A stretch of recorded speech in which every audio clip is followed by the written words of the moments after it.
జై శ్రీరామ్. 2022 నుంచి 2026 జూన్ వరకు మొత్తం 21 ప్రెడిక్షన్స్ అనేవి ప్రూవ్ అయ్యాయి. అవన్నీ కింద డిస్క్రిప్షన్లో ఇవ్వడం జరుగుతోంది. ఏ యూట్యూబ్ ఛానల్లోనూ ఇన్ని ప్రెడిక్షన్స్ అనేవి ప్రూవ్ అయినవి ఏ ఛానల్ లేదు. మీరు కనుక నన్ను సంప్రదిస్తే కనుక మీ date of birth, time, place of birth నాకు ఇస్తే కనుక మీ కెరియర్ గురించి, మ్యారేజ్ గురించి, ఫ్యామిలీ గురించి, బిజినెస్ గురించి, హెల్త్ గురించి చెప్పడం జరుగుతుంది. కనుక నన్ను సంప్రదించండి. శని త్రయోదశి 27 జూన్ శనివారం రోజున వచ్చింది.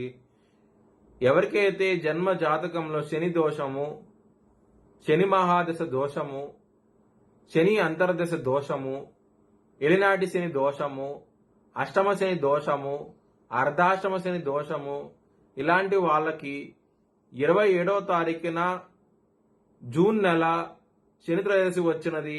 ఆ రోజున శని హోమం చేయించుకుంటే గనక మంచి ఫలితాలు ఉంటాయి. శని బాధల నుంచి విముక్తి పొందే అవకాశం ఎక్కువగా ఉంటది.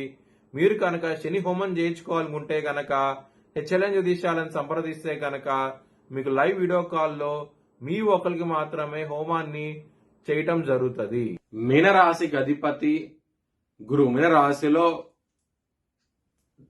పూర్వాభాద్రం 4వ పాదం, ఉత్తరాభాద్రం 4 పాదాలు, రేవతి 4 పాదాలు ఉంటాయి. ఈ నక్షత్రం వాళ్ళందరూ నేను చెప్పే వార ఫలితాలు వర్తిస్తాయి. ఈ వారంలో మీనరాశి వారికి కుజుడు తృతీయ భావంలో యోగిస్తున్నారు, గురువు పంచమ స్థానంలో యోగిస్తున్నారు, పంచమంలో శుక్రుడు యోగిస్తున్నారు, పంచమంలో బుధుడు యోగిస్తున్నారు, అలాగే రవి యోగిస్తున్నారు 4వ స్థానంలో. 5 గ్రహాలు యోగిస్తున్నాయి. నవగ్రహ స్తోత్ర పారాయణం చేస్తే కనుక మంచి ఫలితాలు ఉంటాయి.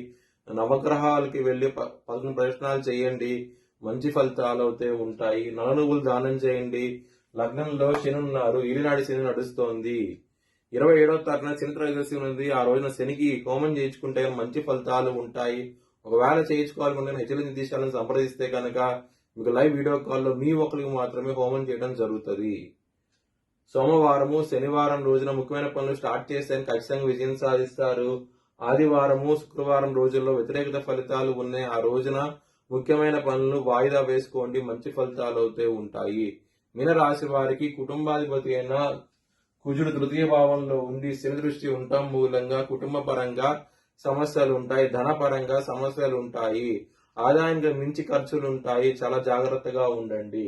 లవర్స్ కి చాలా బాగుంటది. పంచంలో గురువు ఉన్నారు కాబట్టి మంచి ఫలితాలు ఉంటాయి. ఆరోగ్య సమస్యలు మాత్రం ఎదుర్కొనే అవకాశం ఎక్కువగా ఉన్నది. కొంచెం జాగ్రత్తగా ఉండండి. శత్రువులు అనే వాళ్ళు చాలా అధికంగా ఉన్నారు, కొంచెం జాగ్రత్తగా ఉండండి. బిజినెస్ పరంగా బ్యాడ్ టైం నడుస్తుంది. మ్యారేజ్ పరంగా కూడా సమస్యలు ఉంటాయి. సప్తమ స్థానం మీద శని దృష్టి ఉన్నది కాబట్టి ఇబ్బందులు ఉంటాయి. మ్యారేజ్ పరంగా సమస్యలు అధికంగా అవుతూ ఉంటాయి. వృత్తి పరంగా చాలా బాగుండబోతోంది. దశమాధిపతి అయిన గురువు మీకు పంచమ భావంలో ఉండటం మూలంగా మంచి ఫలితాలు ఉంటాయి. చాలా ఆనందంగా అవుతూ ఉంటారు. మీ భవిష్యత్ వివరాల కోసమై హెచ్ఎల్ఎన్ జ్యోతిష్యాలను సంప్రదించండి. Please like, share and subscribe my channel.